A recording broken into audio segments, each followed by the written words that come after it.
మేము ఈరోజు లంచ్‌కి మట్టిక్కాయ టమాటా కూర అయితే వండుకుంటున్నాం. ఇక్కడైతే మేము దీన్ని మట్టిక్కాయ అంటాము. వేరే ఊర్లో అయితే వేరే పేర్లో పిలుస్తారు. సో, దీన్నైతే కుక్కర్‌లో ఏసి ఉడకపెట్టుకోవాలి ఫస్ట్. ఆ తర్వాత పాన్ పెట్టుకొని దాంట్లో కొంచెం ఆయిల్ ఏసుకొని, ఆయిల్ హీట్ అయిపోయిన వెంటనే సన్న సన్న ముక్కలుగా కట్ చేసుకున్న ఎర్రగడ్డలు, ఆవాలు, జీలకర్ర ఇదంతా ఏసి లైట్ గోల్డెన్ బ్రౌన్ వచ్చేలాగా ఫ్రై చేసుకోవాలా. అది ఫ్రై అయిపోయిన వెంటనే మనము టమాటాస్ కూడా చిన్న చిన్న ముక్కలు కట్ చేసి దాంట్లోకి ఏసుకోవాలా. మీకు ఎక్కువ గుజ్జు కావాలంటే ఎక్కువ టమాటాలేసుకోండి. ఆ తర్వాత ఒక్కొక్క ఇంగ్రీడియంట్ ఏసుకోవాలా. అది ఏమంటే ఫస్ట్ ఒక స్పూన్ ధనియాల పౌడర్ ఏసుకోవాలా.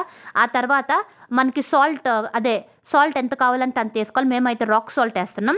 ఆ తర్వాత కారం కూడా ఎంత కావాలంటే అంత ఏసుకోవాలా. ఆ తర్వాత పసుపు అయితే కొంచెమే ఏసుకోండి. ఇప్పుడు దీనంతా మంచిగా మిక్స్ చేసుకోవాలా. దాంట్లో ధనియాల పౌడర్ కూడా ఏసినాం.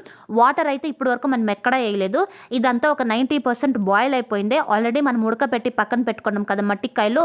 ఆ వాటర్‌తో సహా మనం ఈ కూరలోకైతే ఏసుకొని లో ఫ్లేమ్‌లో ఒక 5 మినిట్స్ ఉడకపెట్టుకుంటే మన కూర అయితే రెడీ.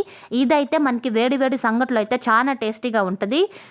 సో, మేము సంగట్లో ప్లస్ చపాతీలో కూడా తింటాం.